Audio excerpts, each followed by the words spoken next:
Howdy, partners. All right, now I'm not even gonna try to do Walking Phoenix's accent, whatever that was in the movie. But hello, everyone. Welcome to You'll Probably Agree. And today I have a fellow critic with me from the Flickering Myth and well-known Chicago film critic Rob Kojder with me. Thanks for coming on, Rob. We've seen Eddington, I think, like twice in the theater. We saw it once at the Music Box, and then I remember you liked it so much. Yes, we did. Yeah, you wanted me to see it again. So we saw it again, and it still held up. And I watched it a third time, and it still mostly holds up. But there's still some things to suck out, but nothing too bad. But I'm just gonna put this up right now because this is a spoiler-heavy film. Um, I guess I'll give a quick synopsis of Eddington and then we'll get your thoughts on it. But Eddington is a movie about COVID.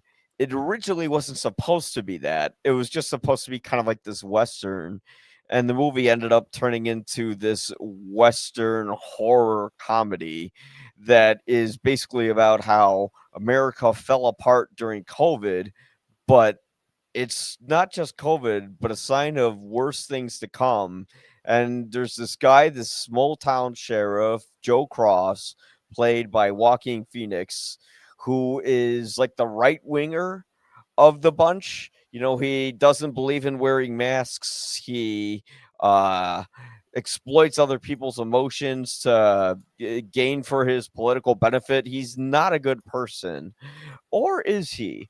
And then on the other side of things, you have, I think, Ted Garcia. I'm just going off of memory here, but yeah, Ted Garcia, played by Pedro Pascal. And Ted's sort of like the left. He's more even headed, he's kinder, but you have a lot of protesters who are protesting for Black Lives Matter who all happen to be white people. And you basically have this algorithmic civil war going on that's reflective of the movies or the times that we are in now.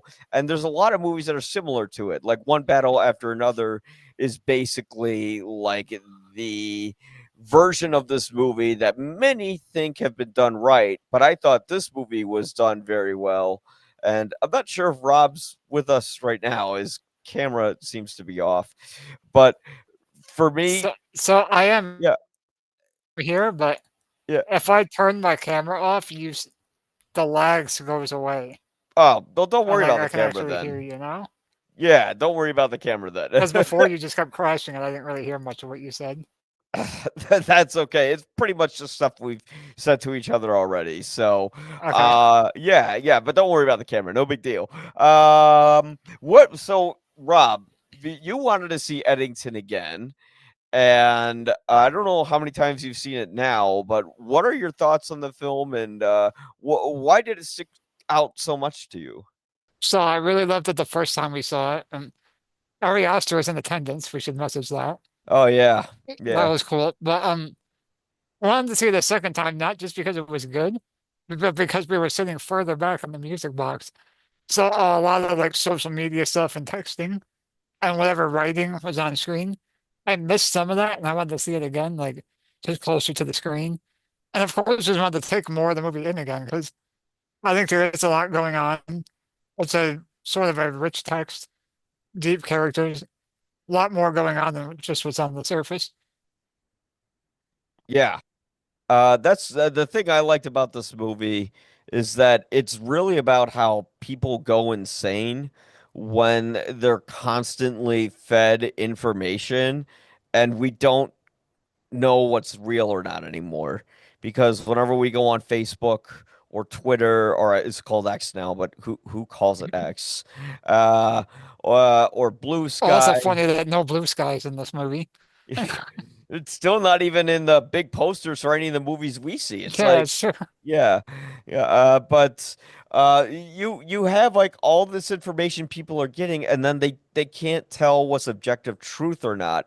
And when they're locked inside, and they're just constantly being fed information that's meant to provoke them, you end up getting an explosion. And this movie isn't just like about COVID. This is about what's going to happen to us, what is actually happening to us now. So in a way, that movie was, or I should say, it came out this year, but it feels so long ago, but is ahead of its time.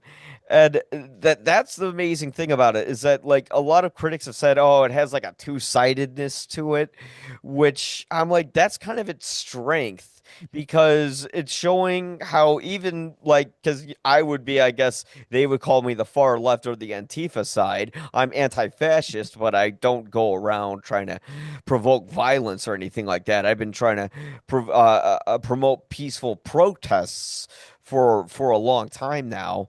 But this movie shows what happens when you're constantly on a phone, which is kind of like used like a weapon in the movie.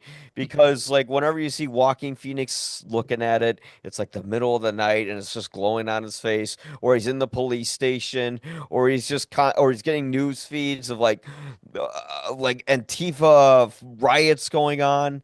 And it's constantly like if we live in an age now of AI and we have these data centers that are reading our minds and knowing us better than we do, then this movie really is making a pretty valid point about where society is going and how rapid it is. Because this really is a movie that was made out of pure fear and maybe some contempt, but terror. And like this movie is a horror film when you really think about it.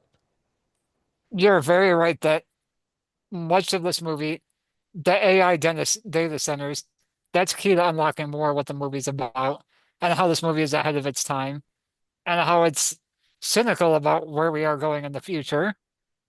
Also, what you said about people being absorbed into their phones. Yeah, I agree with that. And then the second time I watched it, what I noticed more is that a lot of Joaquin Phoenix, I forget the name of his sheriff character, Joe but Cross. Yeah. he sort of jumps into his phone more to get away from the fact that his wife doesn't want to have a baby with him. And so that's part of what's driving his like rabbit hole dive into this far right stuff because he's like dissatisfied with his life. That's what I took more from it on the second watch. Yeah. Yeah, because his wife. Well, first off, is the woman they're living with, is that Walking Phoenix's mom or Emma Stone's mom? I could never I think it's tell. Emma Stone's mom. Okay. Wow. And she stuck with him, although she left him, with Gerard Butler, which I mean, anyone would leave if it was Gerard Butler, but still, like Huh. she left him and she still his wife does, but his mother or her mother still sticks with him.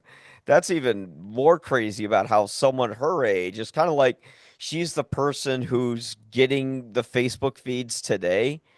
And the older Yeah, the people, boomers on Facebook. Yeah. yeah, like they don't know how to read nameofwebsite.com at the bottom of the And she's feed. pushing lots of like cultist stuff on her daughter Mm-hmm. that we Yeah. yeah.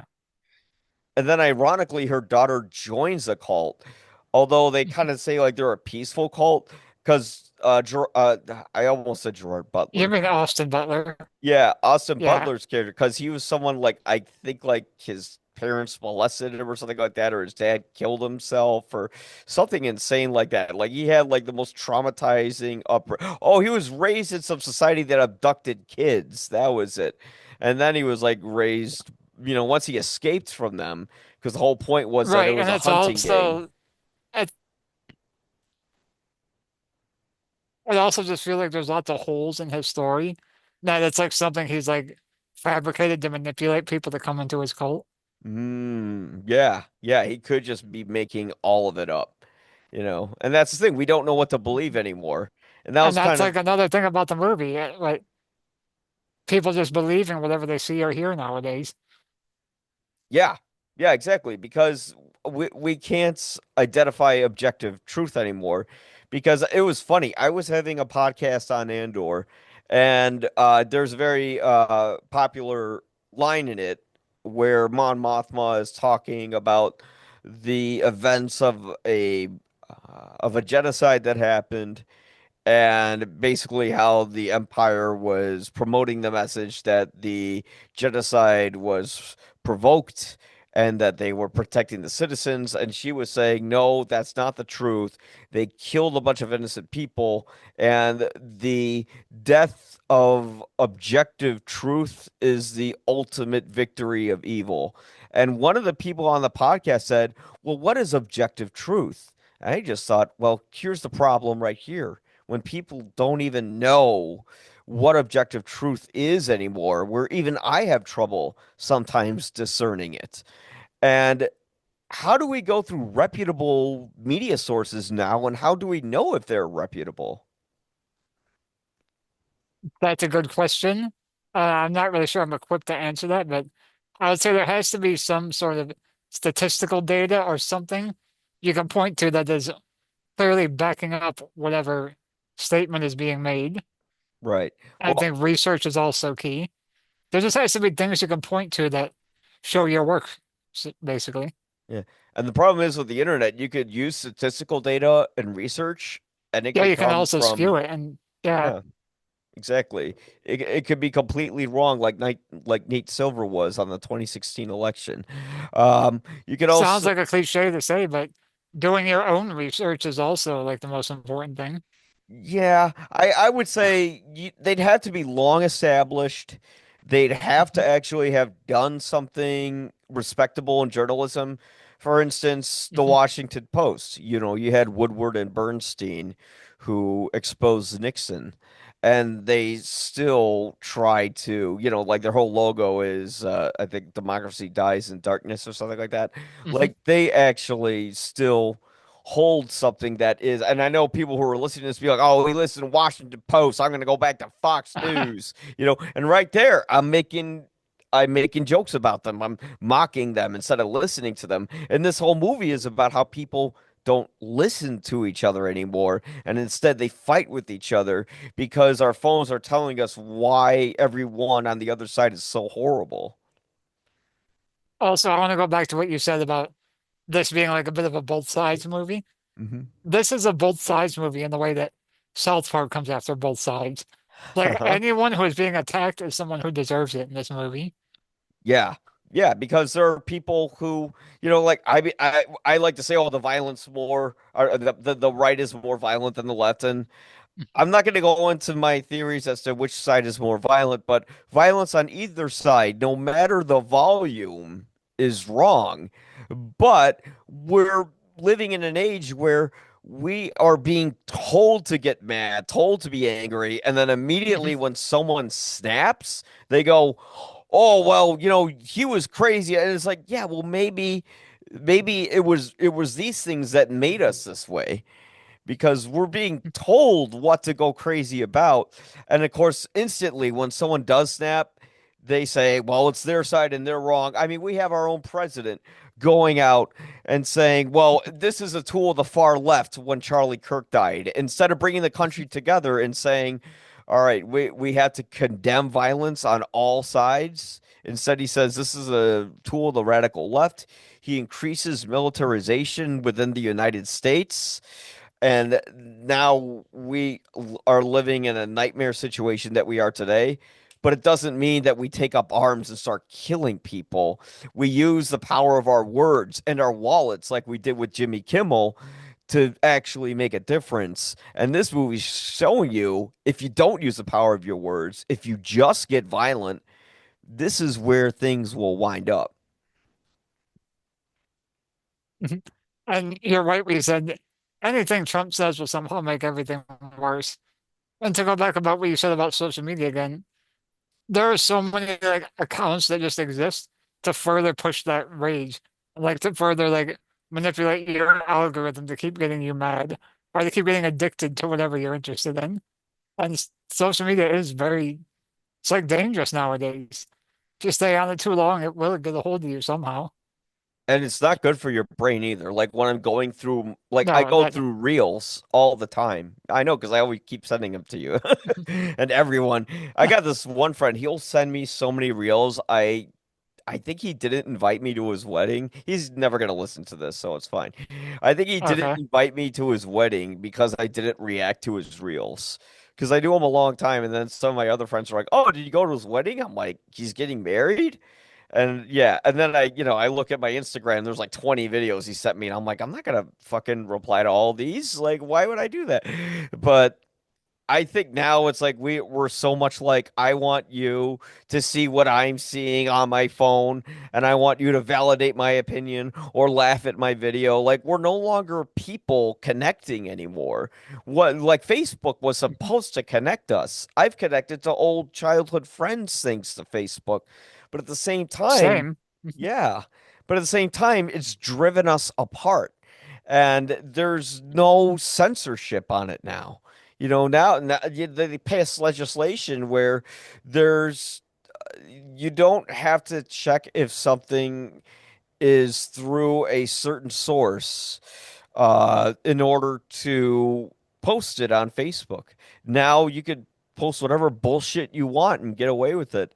So it's like imagine if you're living in a place like Eddington, New Mexico, and all you have around you is nothing, and your only source of media is probably Fox News on the television, since they own most of the airwaves, and Breitbart on your phone. But then you got the guys in Eddington who are on the opposite side, where they're getting their information from probably not well, maybe MSNBC a little bit. They want to stir the pot too, although anyway, I won't get into the right versus left. You guys can see all my work and you'll clearly know where I stand. Oh, if you haven't listened to this episode already, but everyone's getting their data, some fake, some not fake. But then you get I don't know what the extreme left sides are, but I'm sure there are some because, there's that one great scene in the movie where there's like that one white girl, I can't remember her name, and then she's talking to that one white kid, and then she says, "Well, we want to make sure that we're like white, like freedom fighters, not white abolitionists." And then he's explaining it to his dad, and his dad says, "Are you effing R word? What the fuck is wrong with you? You're white." And it's like that scene right there was kind of showing you where Ari Aster's telling the audience, "Oh, you think I'm making a movie shitting on the right? No, fuck you too. You do this stupid bullshit." Because like I remember they were showing like the protests, and there were like people on the line who were like, "Yeah, I don't really know much of what's going on, but I'm here." And it's like I remember I would go to protests in certain places. I won't say where people were just there just so they could feel like they're part of something and fighting something. And in those cases, it was the right thing. But what happens when people keep going to rallies where they're fighting the wrong thing and they don't know what they're even fighting anymore? They just want to have a reason to exist. And that's part of what I was saying about the Joaquin Phoenix character. And Yeah. like most characters in this movie are the same. They're just bored in COVID and they want to be a part of this, but they aren't informed. And that's what makes it okay to ruthlessly mock them, like that father does to his son. That's why it's such a funny scene. Because we know that kid or however old he is isn't like he's not into politics or a revolution or anything like that. He's just bored. And most of them are just Yeah. trying to get laid by that girl anyway. And Yeah. so yeah, we know they're not sincere about what they're trying to do. And so when the father comes at him like that, we can't help but laugh because Yeah. it's deserved. Yeah. It's deserved. And it's like one of the few times where they use the R word where it's validated. You know, Yep. like even someone who might be slower, they might see that scene and go, "That's that's hilarious. That kid is retarded." But yeah, Words are much more effective when they're used at the right time. it's context. Words are all Yep. about context all the time. It's kind of like Even that. offensive ones. Yeah, yeah, it's like that South Park episode about the F word and not the one that rhymes with duck. Yeah. Uh, But yeah, you have these characters who are on different sides, but like outside of the politics, you kind of get the idea of how so many Americans can go crazy because, like you said, they're bored. You have Joe Cross, who he wants to be the sheriff. He likes kind of being the man in charge, and he wants to keep his community safe. But at the same time, he's reading stuff online telling him COVID's fake, don't wear a mask. So, like the first time we see him, he's like talking to these other cops in the car across from him. They got their masks on. He doesn't. They're like, "Why don't you have your mask on?" He's like, "Oh, fine." He puts it on, talks to Hmm. them, immediately rips it off, and then he's like talking to the guys at the bar, and they're all like, "Why don't you have your mask on?" He's like, "It's all right. Don't worry about it." And then immediately he gets punished for that because there's this homeless guy in the bar. He's tearing the place apart. He gets right on top of Joe and just coughs all over him. And I think like towards the end of the movie, he actually gets COVID because like he gets his COVID results on his phone, but they make it like really fast so you can't tell what it says, but you can assume, oh yeah, he's got it, and he's Yeah, he still does have walking. COVID. Yeah. Yeah, yeah, because like Yeah, I and didn't. he's still like going crazy. Yeah, and that's the part of the movie where I started on my third watch to kind of drift apart from it. But then when I thought about it, I came back to liking that middle act. And the part of the movie that kind of made me go, all right, fuck Joe Cross and everything is about is when he decides to, first off, he exploits his wife's what statutory rape with Joe Garcia, where they had a consensual sex, I believe, when they were younger. And he ends up exploiting that, although that's a very sensitive topic for her. And then she ended up having to come out, tell the truth about it. He ends up getting humiliated while Katy Perry's playing. I think it was Katy Perry. And Yeah, then, like, and she yeah, just wants that past buried. Like, she doesn't yeah, want anything to do with it anymore. And he keeps yeah, bringing it up against her wishes. And he's yeah. making it public, which Hmm. is even worse. Yeah. And it's like, I was hating him then. But I'm still kind of like, all right, this guy's an idiot. He does, doesn't know any better, blah, blah, blah. Like maybe he thinks he's helping her when he's really not, because he just like doesn't get shit when people tell him things. Like it just doesn't enter his mind. Uh, but then when he kills not only Ted with a sniper rifle in his house, but also his son, it's like, okay, this guy is beyond redemption and deserves the worst pain possible because, he's killing someone just because they humiliated him, although he deserved to be humiliated. And then he killed him because he wanted all the power. He wanted to be the mayor in town and he wanted his information to pierce through everyone because he was mad that Ted Garcia was like the left wing coming back in the country and, taking it back away from the crazies. And he was like, no, no, no, no. I want my America to stay great. So he kills him to keep it that way. And yeah, it's amazing how they kind of He's have, also yeah, directly humiliated by him. yeah, yeah, exactly. Well, I mean, he brings up the rape charges. It blows up in his face because his own wife exploits it, or not exploits, but exposes it, and then the he gets slapped And in he the gets slapped face, at the and party. Yep. yeah, and has to take a walk of shame back to his car. It's great, but you kind of get how he's already a little unhinged because the authority figures in our country are mostly psychos. Not most of them, not most cops. There are, I don't want to say there are just a few bad apples because if that's just a few bad apples, then you got to get rid of that whole basket. And not all the whole police force, but I could tell you from protests that I've covered, the state police come in to make the situation calmer, and instead they just escalated it and hurt more people when they were helping ICE. And now we have ICE who are basically like the enforcement that Joe Cross wants to be in because Joe thinks he's in a Western. He's in this desert town. He's the sheriff. He's got the hat on. He's going to prove to be the alpha male. And when he proves to be an idiot, it hurts his self esteem. And he's such an emotional child that he ends up snapping and killing people. But we're now in an age where even before our phones, if you just had the 24-hour news cycle on, it causes people to go mad. And Joe's really just a representation of where we're heading. Yeah, he's very insecure and fragile. And like we said already, part of that comes from his wife, part of that comes from all the social media he's consuming. So yeah, I agree with everything you said there.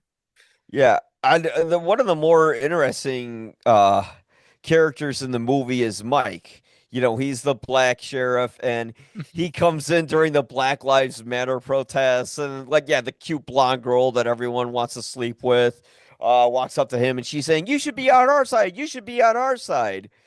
And the funny thing is that she was kind of right because the I think they police. dated before too. Oh, that's right, they did, yeah. Mhm. And the thing is that they ended up they were right because what did the police force do to him? They fucked him over. They throw him under the bus. Yeah, immediately. And he did nothing. Like all he did was help them out. But I think the funniest line in the movie isn't the "Are you effing R word" line. It's the when Walking Phoenix is like talking about these Black Lives Matter protests are crazy and blah blah blah. I don't know what they're doing. And he just turns to Mike for no reason and he just goes, "Mike, are you okay?" Like, what the fuck? And Mike's just like, "Yeah, I'm just sitting here. Like, what do you want me to say?" But yeah, yeah, they kind of make fun of the fact that he's like the token black guy of that community. And then, of course, yeah, immediately Walking Phoenix throws him under the bus because he's like, "Well, everyone's gonna believe it's the black guy." He could have blamed it on that like that other like cop that was working with them, but they didn't. Although that guy would be totally believable because he was like unhinged and reinforced everything that Joe said. Although even that guy at one moment when Joe Cross comes into the restaurant and he gives the whole, Ted Garcia actually raped my wife speech. He even said to him, "Hey, are you sure you want to post that, Sheriff? Is that a good idea?" He's like, "Yeah, yeah, just post it." Um, and then that happens. But yeah, it's sad how guys like Mike are used, but it's like you don't know what side to join because they're both nuts in this movie.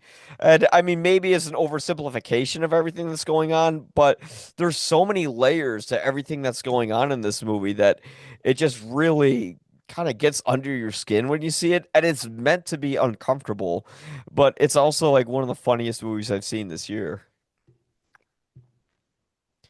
I don't know if we've mentioned it yet though, but even Pedro Pascal's mayor on the left, Uh-huh. he's the one all for these data centers and AI too. So he's not exactly someone to root for either. Not to mention all the stuff with Joaquin Phoenix's wife he did. So yeah, everyone, like I said, is just a scumbag in this movie. Yeah, everyone's terrible. I mean, I didn't even think about he was I didn't know. Oh yeah, he is pushing for the data centers because he has that one political ad where he's walking around and he's Mhm. saying we're gonna build this and we're gonna build that, you know, and he comes Yep. off like the nice, reasonable guy in the beginning, because you had that scene where he walks into the grocery store and he doesn't want to wear the mask, and Pedro Pascal just kind of calmly and politely tells him when he's being hostile towards everyone in that store, if you don't wear a mask, someone has a greater percentage of getting COVID. And he's calmly explaining it to him. And he comes off like a good guy, but yeah, he's doing that data center stuff. I when he He's slept with also like mean and private too. When we see him on that Zoom call like 5 minutes later. Oh yeah, You remember yeah. that scene? Yeah, he's kind of an asshole secretly, which a lot of these guys are. A lot Mhm. of public figures are, they're nice and smiles on camera, and then they're total assholes. And you could kind of tell, like, when you look at actors in a way, like when they're being fake nice and when they're just like overdoing it because they had to put on a performance. And Ted does a good job. He fooled me. He fooled the audience. I think that's why they hired Pedro Pascal because he's like a very likable guy, and I think that's why they hired Walking Phoenix because Walking is kind of this guy where there's just something wrong with him. You don't know what it is. I mean, we know he's had some tragedy in real life, and the whole. I'm not gonna get into his whole family thing because I don't know his family, but he, outside of the real Walking Phoenix, whenever you see him on screen, He's just an oddball. I think he's great, and he's kind of doing that performance he usually does, where he's mumbling a lot and Yeah. talking under his breath. You know what I mean? Yeah. But I think that sort of fits with like a right wing type of guy. Yeah. And I Yeah. also think he's like he gets real like bug-eyed toward the end when things start getting crazy. So Hmm. yeah, I think he's good there too. I always like him. I never have an issue with him. Yeah. I think the whole cast is good across the board. Yeah. And none of the characters. Earlier, seeing Pedro Pascal sort of play like an asshole behind the scenes, that was good. Yeah. Yeah. Oh, that's what we were talking about. Like how we don't know what people's real personalities are like.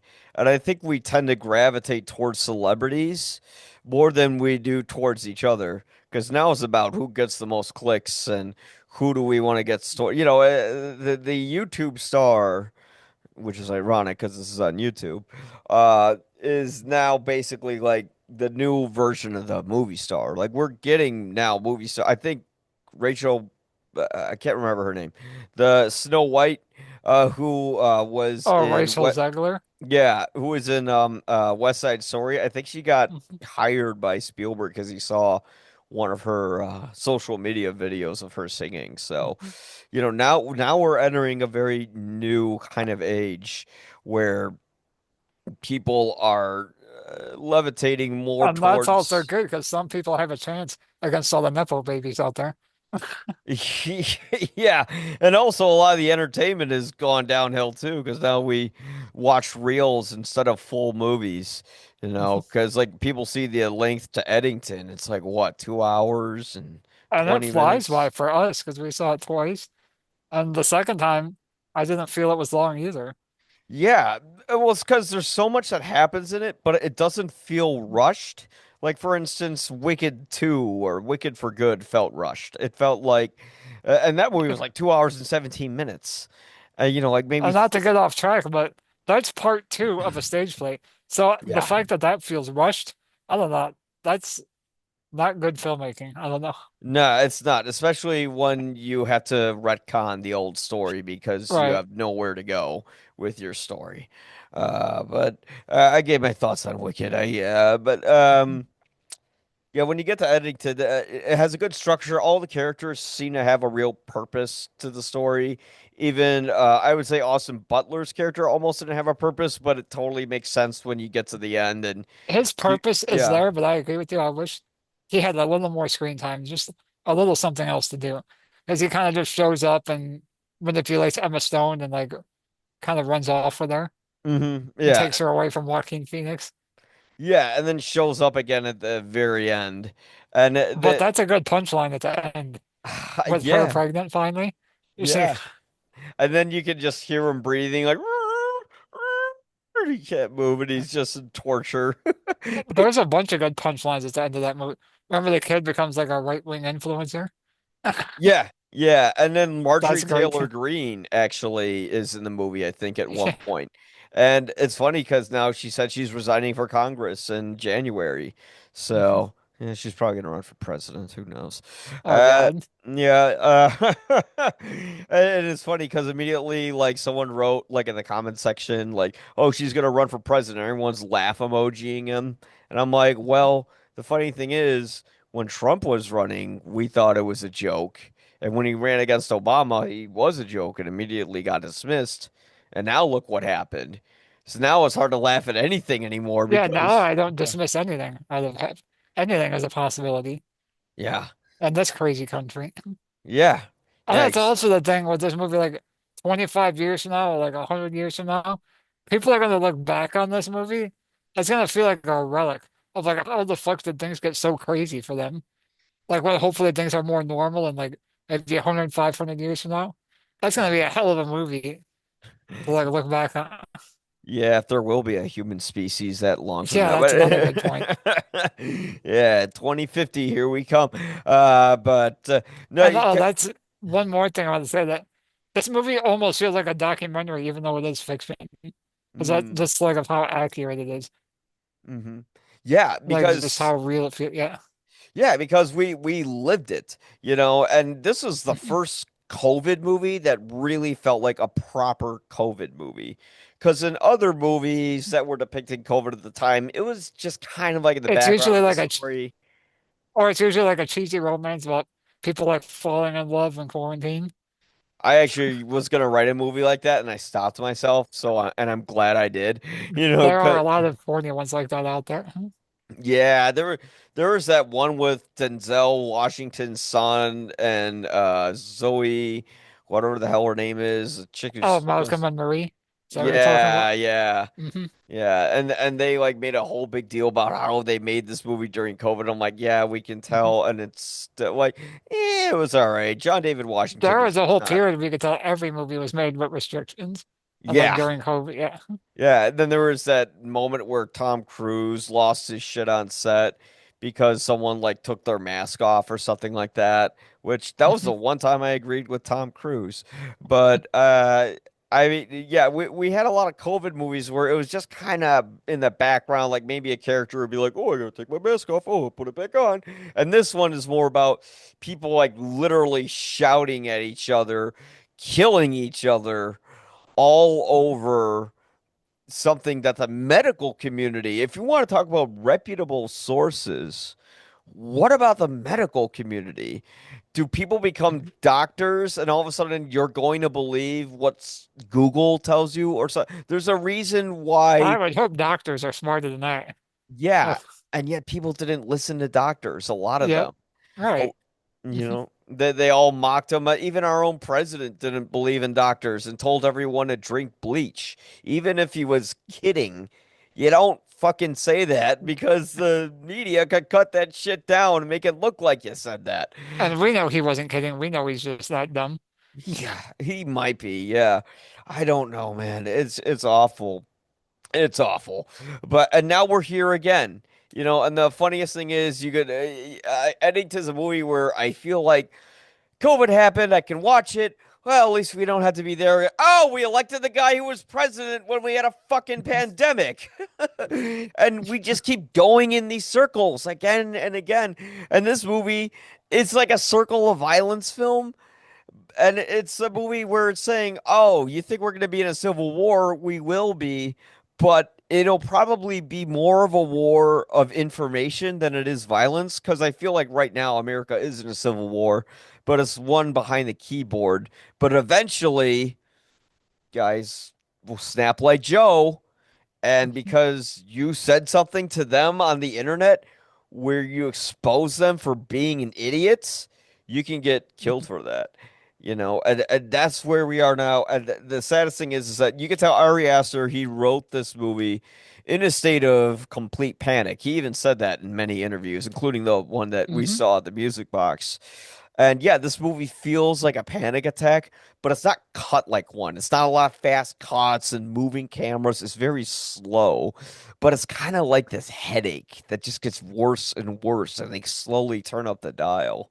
What I was impressed with is that the film, it still retains like his usual style from other movies. Like Hmm. you can tell it was clearly written by him. And it has his like that sprawling epic style Hmm. or something like Beau is Afraid. Hmm. And even the tone is like similar in some places where you just like can't believe what you're happening. Some Yeah, yeah, because and you can say it feels like a horror movie too, like his other movies. this is like a political horror film in a way, because Mhm. I always think like the greatest horror doesn't come from the movies. I always thought when it comes to Hereditary, I absolutely loved Hereditary up until the Mhm. ghosts came in. Like I thought as a family drama, that movie was terrifying because you had this daughter of special needs, and the horrible thing happens to her. And the scariest scene in that movie where Toni Collette got robbed from an Oscar nomination for that film. Where she's crawling on the wall. Is that what we're Uh, gonna talk about? no, the dinner table scene. Oh, that's yeah. That's a Yeah, good scene too. When yeah. you said scares, I thought you meant that shot towards the end where like it's almost out of focus, but you see her like crawling on the wall in the background. See, That's what got me. I see. That's the stuff that kind of turns me off in movies when it starts to get like metaphysical. and instead of saying grounded when it's done already in a grounded style. Right. Like, oh God, there was another example of a movie where I was really into it, and then they like introduced some sci-fi element, and I'm like, what? Why is this in here? Like, this was working for the Was story it as Begonia, is. the ending? Yeah. I mean, because Eh, that's an ending I'm yeah. mixed on still. Yeah, I actually I'm a little more mixed on it than I was before. Before I was like, fuck Begonia's ending. Now Mhm. I'm like, you know what? That is kind of interesting because it's kind of a same sightism sort of thing. Although the thing with Begonia is that I felt like that movie was saying the dangers of what happens when you're constantly being fed misinformation, and then you get the ending that kind of throws it all in the trash. I kind of respect the Right. fact that it did that, but at the same time, I kind of had the same criticism that people have with this movie that I disagree with, because the same sightism in this movie is actually logical and makes sense. Much more pointed. Yeah. Yeah, Yeah. logical. Yeah, it's much more pointed, it's much more It's focused. definitely sharper and doesn't feel like the messaging isn't as mixed as it is in Begonia. Yeah, yeah, because in Begonia, the whole time you're kind of feeling bad for this girl, but not really too bad because she's a CEO and a jerk and Mhm. all that. But it's very, it's mostly in this basement. You think these guys are crazy, and when they do what they do, it's just like, well, that felt like a last minute decision. And I know that there is a movie that it was a remake of, but even if you don't Oh, know, Begonia, yeah, Save the Green Planet. Is that what you're talking yeah, about? yeah. Yeah, I haven't seen that, but I know that's what it's a remake of. Yeah, and I knew immediately when I posted my review. I didn't say what the ending was.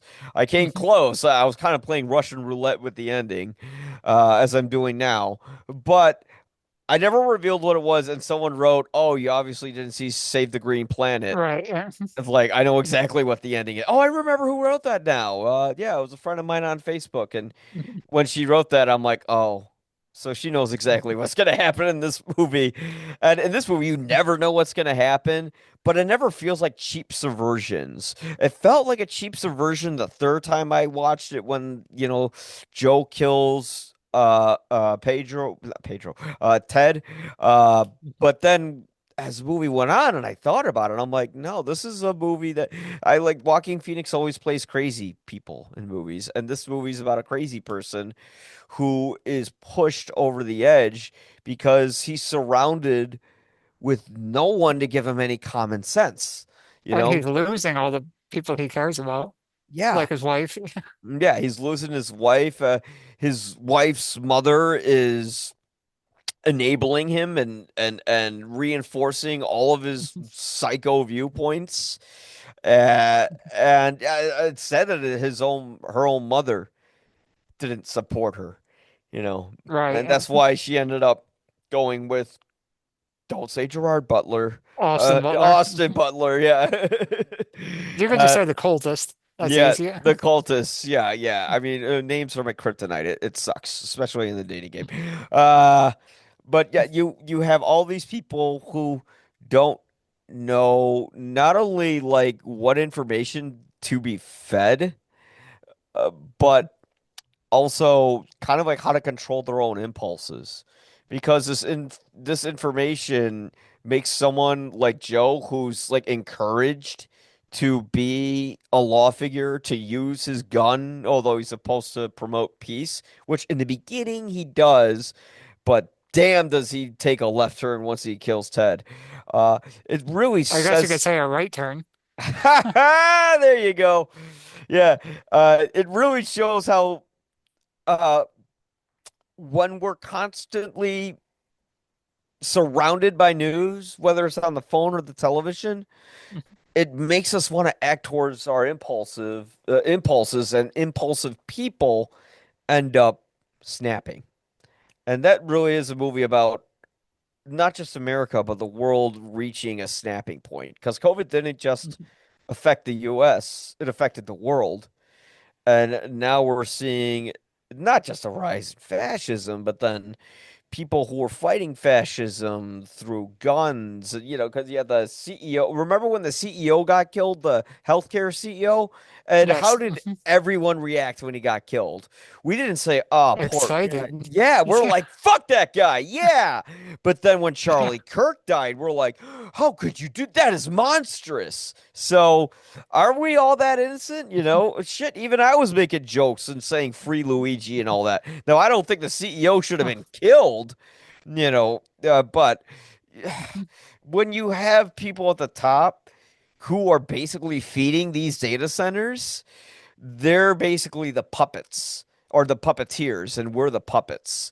And that is kind of how the world feels right now. And that's kind of what Eddington feels like. It feels like we are being manipulated and controlled, and we're forgetting And how to. everything we do is fed to an AI machine. Yeah, it's fed to an AI machine, and then it's fed to our friends, and then our friends feed it to us, and then when that It's all one happens, big social experiment. yeah, yeah, I feel like we're in the final stages of human civilization.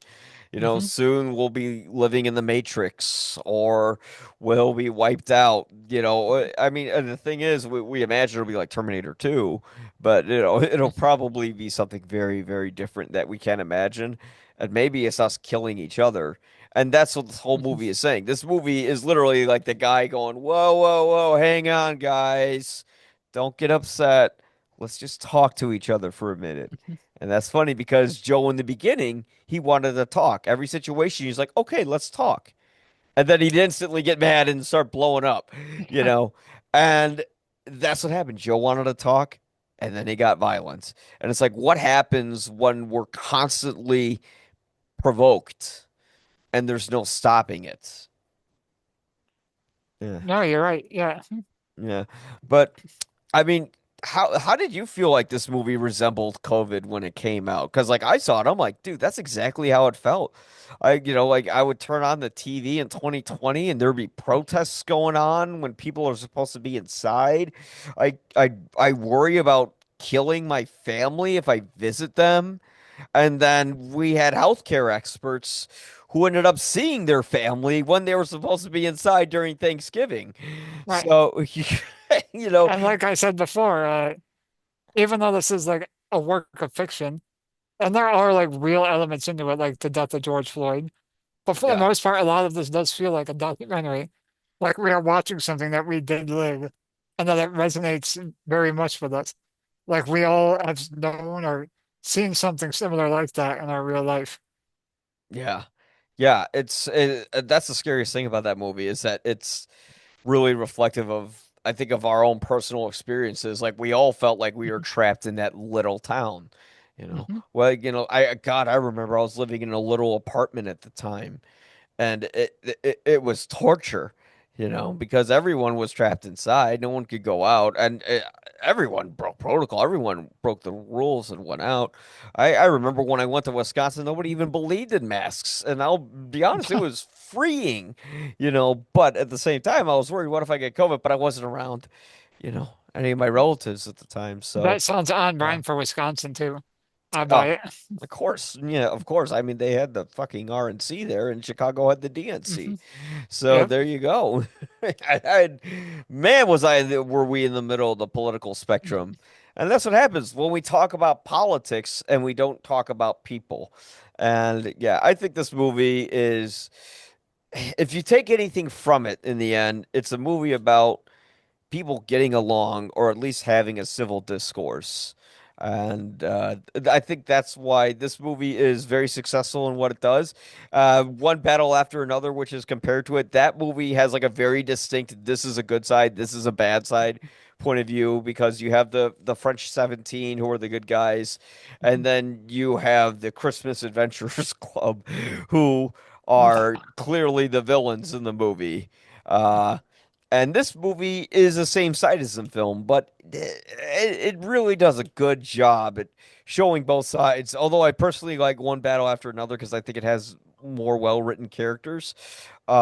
It's still this movie is emblematic of the films that we have during our time because I agree. yeah. One Battle is the better movie, but I will also say about Joaquin Phoenix. Actually, I forgot what I was going to say. You can keep on going. That's all right. I Sorry, I was forgot what I was going to say. It's all right. I'll talk till you get your thoughts back. I would say that this year we've had a lot of movies about sort of like civil wars in America. You know, you had the Mhm. dystopian Long Walk, which was a Richard Bachman, aka Stephen King book that was published, I think, in the Mhm. 70s. And then they turned it into a movie recently, and that was sort of about how, America has fallen to militarization, and then you have one battle after another, which is about like a 16 ongoing civil war.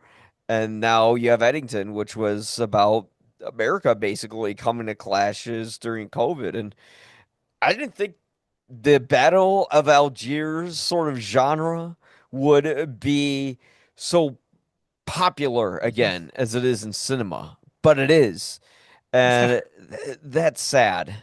But yeah, this movie, I think it was overlooked.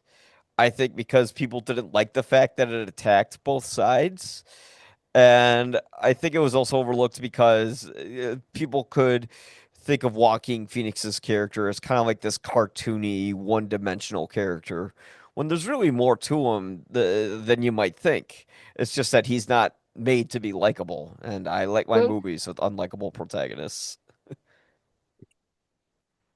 There's also a lot of people who probably just still aren't ready for a COVID movie. Mm. Yeah, brings up bad memories for them, but I mean, I think we should have COVID movies. I mean, we had 9/11 movies shortly after 9/11. You had United 93 that came out a few years after that. It was really good.